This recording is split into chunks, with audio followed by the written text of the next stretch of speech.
అందరూ వచ్చేస్తారా పిల్లలు? మనం మంచి కథలు చెప్పుకుందాం ఇవాళ. ఏం కథ చెప్తారు మాస్టర్ ఇవాళ? ఏం కథ మాస్టారు? శ్రద్ధగా వినండిరా. అనగా అనగా ఒక ఊళ్ళో ఒక రాజుగారు ఉన్నారట. ఆ రాజుగారికి ఆ రాజ్యం చాలా బాగా పరిపాలిస్తారట. ప్రజలందరూ సుఖశాంతులతో ఉంటారు, అంతా బాగుంది. అయితే ఆ రాజు దగ్గర ఒక మంత్రి గారు ఉన్నారట. మంత్రి చాలా తెలివైనవాట.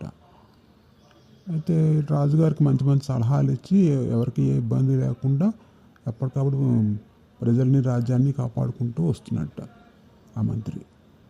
అలా ఉండగా ఒకరోజు ఆ రాజుగారి తల్లి చనిపోయిందిట. చనిపోతే అయ్యో పాపం మామిడి పళ్ళు అంటే మా అమ్మకి చాలా ఇష్టం, పాపం మామిడి పళ్ళు తినకుండానే చనిపోయింది,